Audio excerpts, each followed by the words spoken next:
I don't know why, but it just hit me today that it is almost the end of 2020. And I know we all have like high hopes for what 2021 is going to be, and hopefully it's nothing like 2020. But when it hit me that it was almost the end of 2020, I realized that, you know, my strategy on YouTube has changed over the last year. Heck, my strategy on YouTube changes daily or weekly or monthly or whatever. And I haven't done a how to get started on YouTube video in a while. And I'm about to hit 100,000 subscribers and I'm so freaking pumped. But today I want to break down like what really makes a good channel and what you should be focused on if you're getting started on a YouTube channel right now or next month or in the new year. So let's do this. Do you know what vloggers don't tell you? How hard it is and how much muscle you need to hold a camera out from your body like this all the freaking time.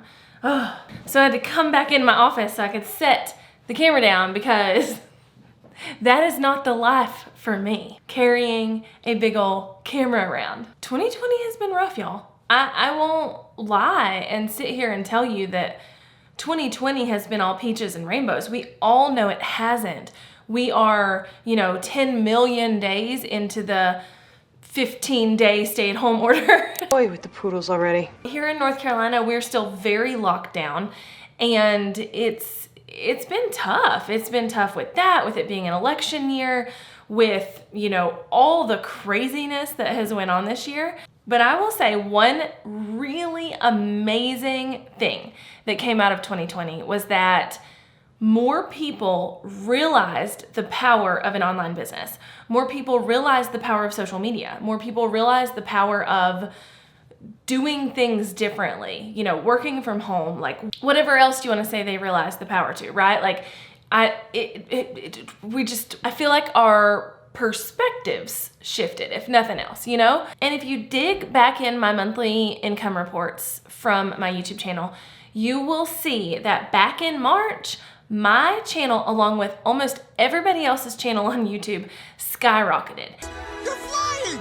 And that is because people came home and people wanted to know how to do the internet things. So I feel like going into 2021, even if you decided not to do the internet things, not to do the YouTubes in 2020, that you may be well on your way in 2021. But I'm not here for boring content. I'm here for content that is actually gonna help you. And you know what? You can find 10,000 videos that are gonna tell you, like to start a channel, you should click the button, and to, do this thing, you should have your channel art. And there's channels like that on my channel. I can teach you how to create your thumbnails. I can teach you how to title. I can teach you how to tag. I can teach you, and I have taught you how to make your cover photo. I have taught you basically all the technical knowledge that you need to start a YouTube channel. But what I see more often than not when it comes to people failing at starting a YouTube channel or, not taking the next steps is not the technical, tactical knowledge. It's the strategic knowledge. It's the follow through. It's the things that a 1, 2, 3, 4, 5 video can't teach you how to do.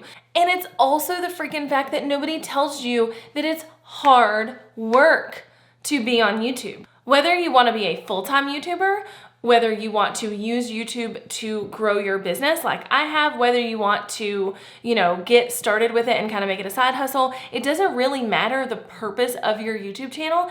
It's all hard work, all of it.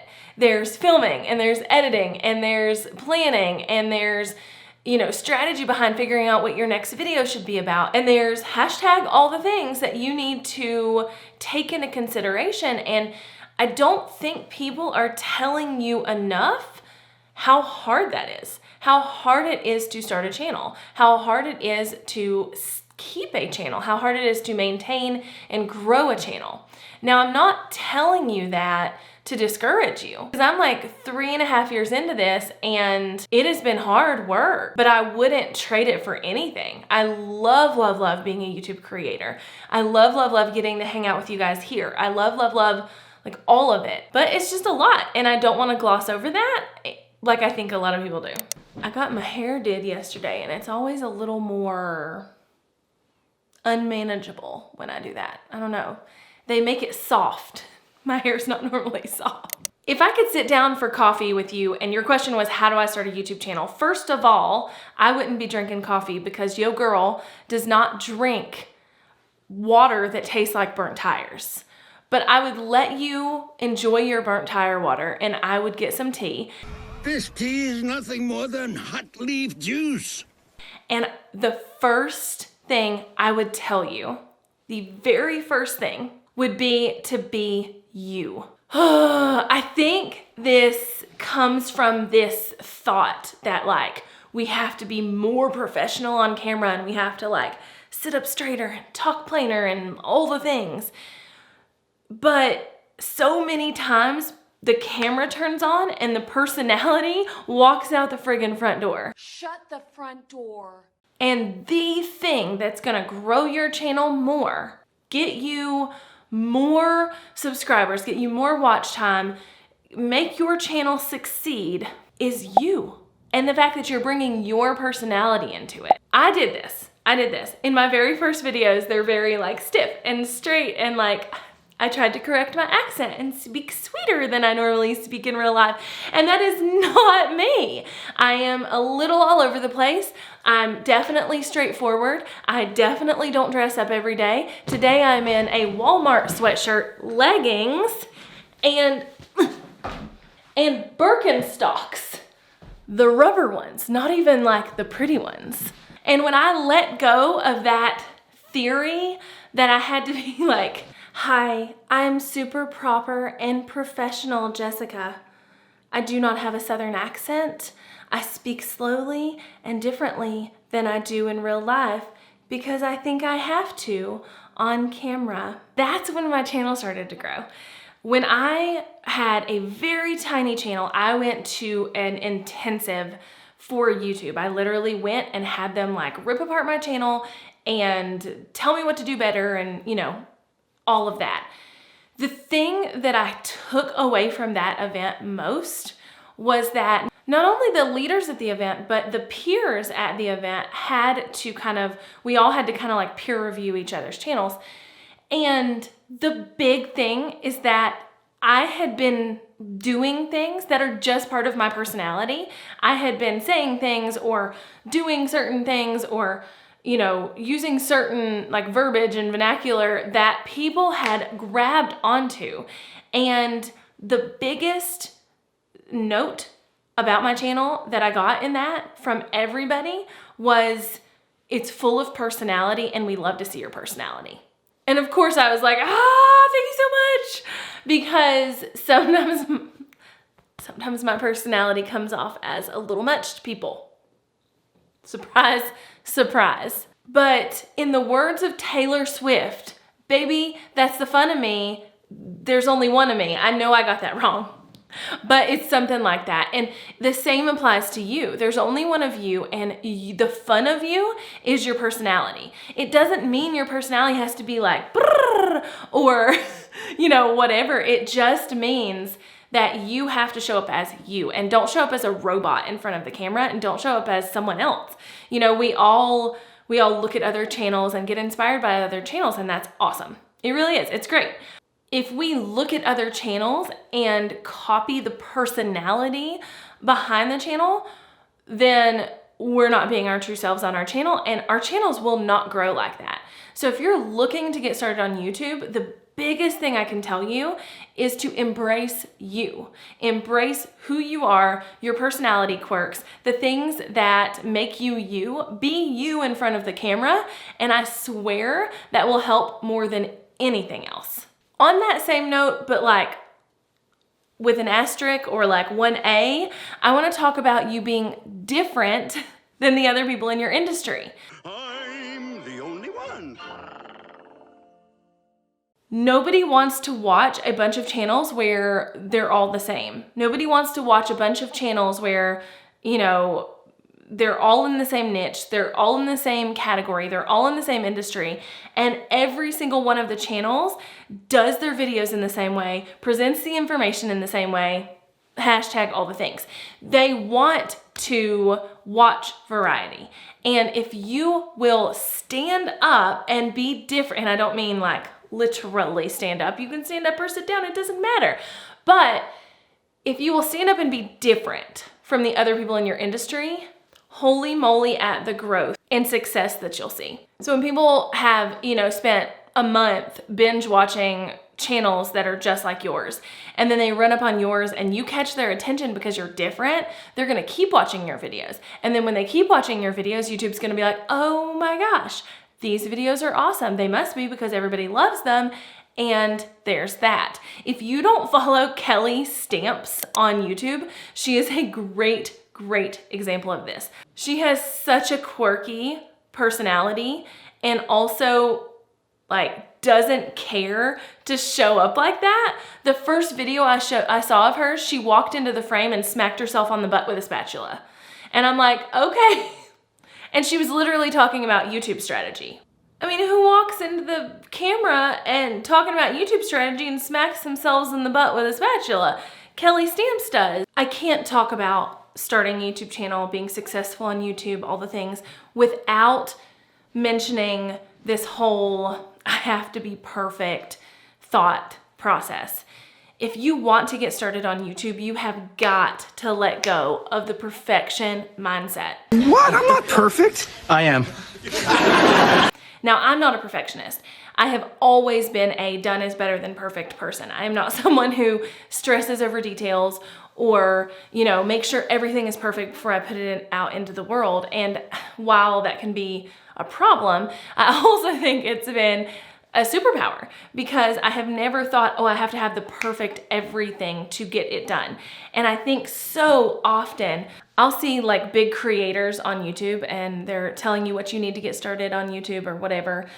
And they're like, you need this big camera with this big mic thing and this $400 tripod, and you need a ring light, and you need a blah, blah, blah, and you need to have a professional editor, and you don't need any of that.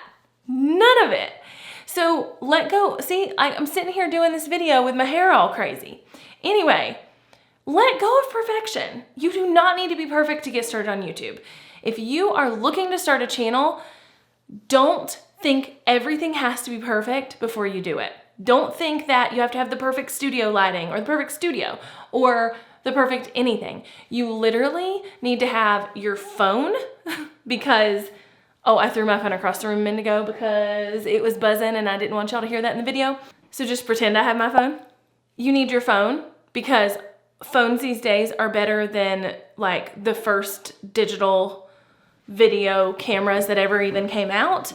You need good lighting. So for instance, this is not really my best lighting, but if I move my camera and I face my window, look at how much better that is. I don't have any external light right now except for the lights above my head. And I will be completely candid with you. When we built this house, in my office, we have a ton of overhead lights that have daylight bulbs in them so that when I'm filming, if I need a little extra light, I can turn them on, but I'm facing a window. That's all you need, guys. You need your phone, you need a window, and you need to not sound like complete crap. That's it. And I mentioned sound and not sounding like complete crap because a lot of times, because I don't want to breeze over the fact that people do pay attention to quality. And people definitely want you to be well lit. People definitely want your videos to be clear and not blurry. And people definitely want to not be annoyed by the sound in your video.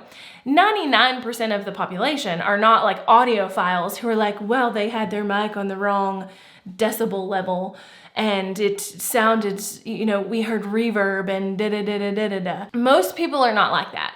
However, if your audio is crappy, they will hear something in their brain that says, ugh, I don't like watching this and I don't want to watch it anymore. You know what I mean? Something about this gives me that reaction, and we don't want to cause that reaction for people.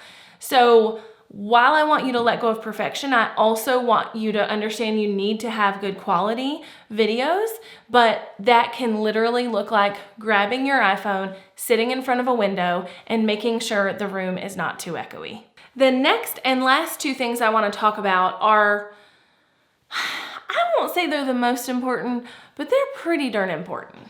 And the first thing in that list is what I'm going to call the rule of one. Now, I have done an entire podcast episode about the rule of one. I'll link it in the description below. But also know that I did not invent this theory, strategy, whatever. I don't even know who did. I tried to Google it, but I've heard it like 1,000 times, okay? But it is so important when you're starting on YouTube to follow the rule of one. What is the rule of one? Like I say, entire podcast about it down in the show notes. However, the Cliff Notes version is basically that you have one ideal client or viewer, one niche, one everything. Like you don't try and spread your focus out too much. So when it comes to starting a YouTube channel, this means that you need one ideal viewer. You don't need to try and appeal to this person and this person and this person and this person and this person and this person. You literally need to think, who am I trying to talk to?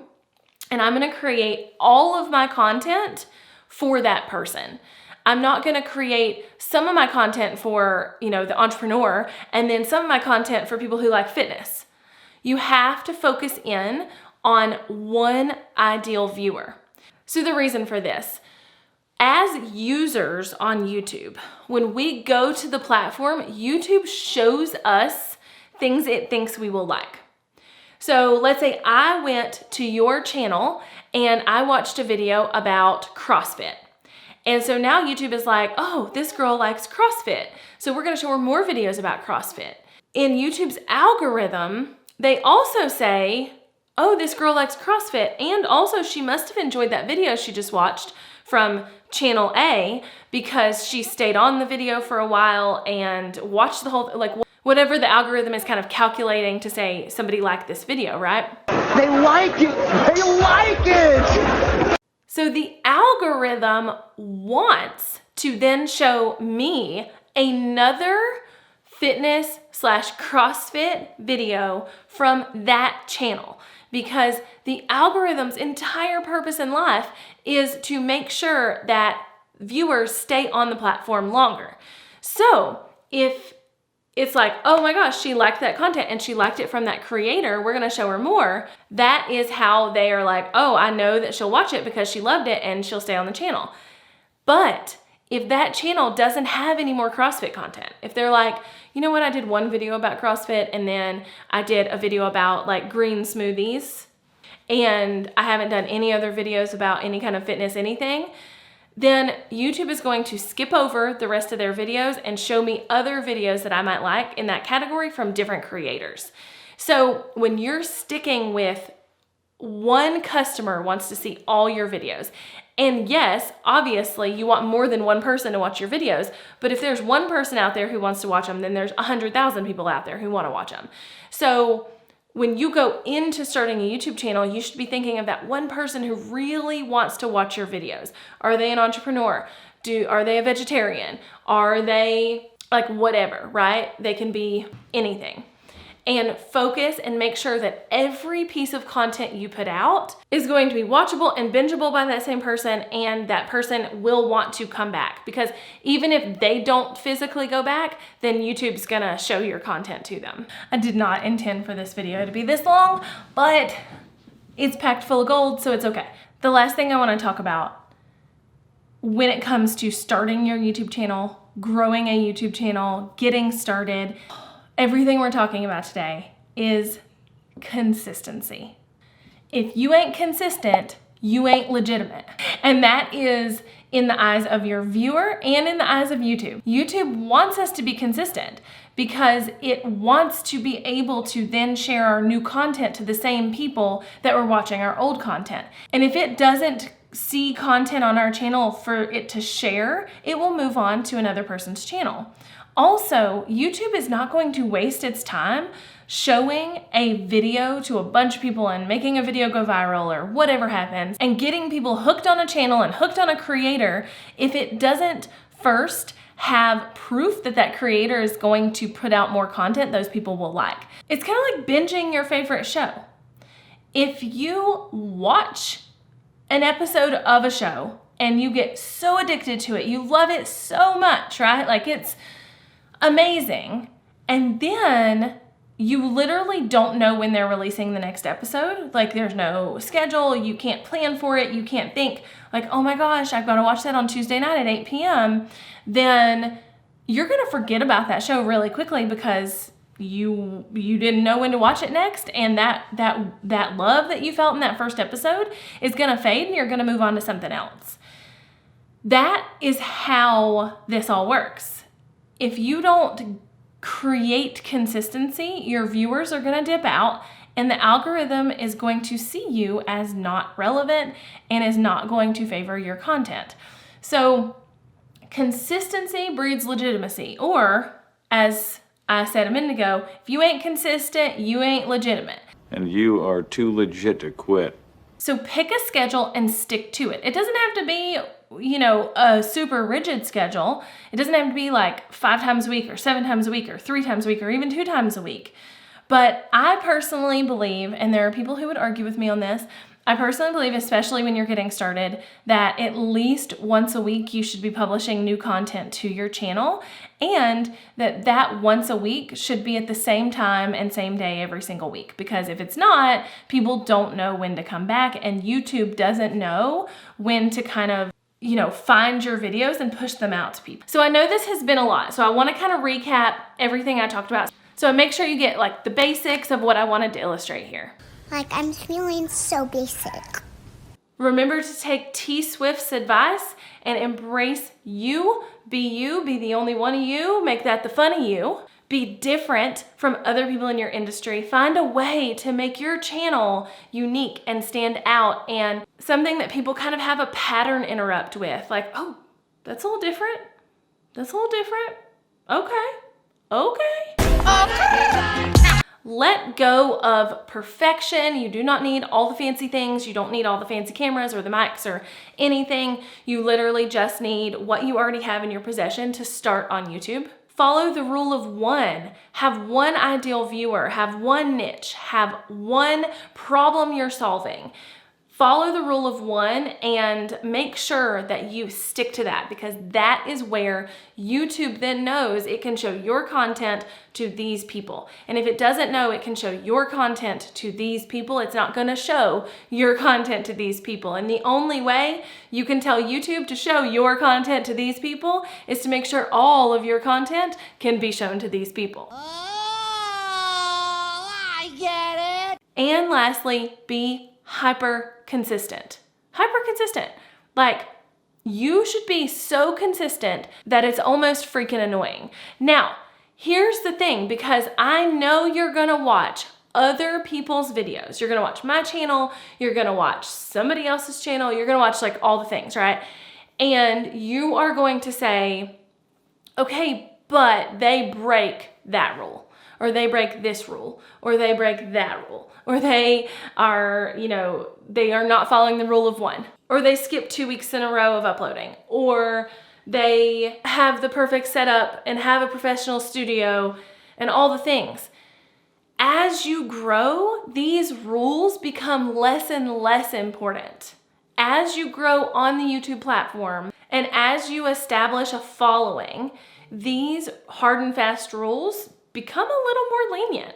So you can start talking to more people. You can kind of niche out, if you will. You can skip a week here or there because they have so much other content to watch that it's not really gonna matter that much, and the algorithm already saw that you were consistent for a year, so it's not gonna matter that much. And you can buy the fancy camera and the fancy mic because you have the money, because you were consistent and then you made money on YouTube, whether by monetization or by other ways. I have a whole video about other ways you can make money on YouTube without being monetized. I will link it below. That's the kind of rules I play by, but you play by different rules, yeah. All of these rules are for getting started. Get started this way. Do this for 6 months. Do this for a year. Get started. Piece together the technical aspects of what you need. Okay, to start it, how do I actually start the channel? I can Google that. How do I edit videos? I can Google that. How do I create thumbnails? What makes a good thumbnail? How do I tag, title, whatever? I can Google that-ish, right? These are the things that are beyond the surface level of the things that most people worry about. If you are watching this in real time, I want to tell you about something really exciting. If you're watching this after November 19th of 2020, the rest of the video was still relevant. This part, maybe not so much. Nobody treats you like I do. But essentially, if you're watching this in real time, I am hosting a free pop-up Facebook party. I'm ready to party with. And essentially, this pop-up Facebook party is going to teach you how to cultivate a group of raving fans who want to buy anything you sell. So if you're just getting started on YouTube or Instagram or in business or as a creator, eventually you're going to want to sell things. Or maybe you're in the middle of selling things, but people don't ever just want to buy what you have to sell, right? I am literally creating this party so I can come in with my party hat on and tell you guys how to cultivate raving fans who literally just like hang on every word, want to buy everything you're selling, want to listen to everything you say, and how you can then leverage that to make sales. This pop-up Facebook group / pop-up Facebook party is starting on November 19th, and it's only gonna last about 10 days. So it's really exciting, but also really time sensitive. So if you're watching this and wanna join, all you have to do is go to heyjessica.com/pop-up. There you can submit your name and email address and get the instructions on how to join the group and how to join the party and all the things. And so if you ever wanted to turn your small following into a big impact for yourself and for them, this is the Facebook party for you. So again, it's free. We start on the 19th. To sign up, you go to heyjessica.com/pop-up, no dashes or spaces, just POPUP. And you can sign up for free. It's gonna be a really fun party. I'm really excited about it. I haven't hosted a Facebook group other than in my courses in a while, like years. I used to have a Facebook group. I used to do pop-up groups a lot, and I haven't done one in a really long time. So I am so pumped, and you better believe that I am showing up in my party attire to every single day of this pop-up Facebook party. So again, heyjessica.com/pop-up. And again, if you're watching this after the fact, that's fine. It's okay. Just come join me on Instagram and hang out with me there. It's always a party over on Instagram. And until next time, keep being awesome. Bye, y'all.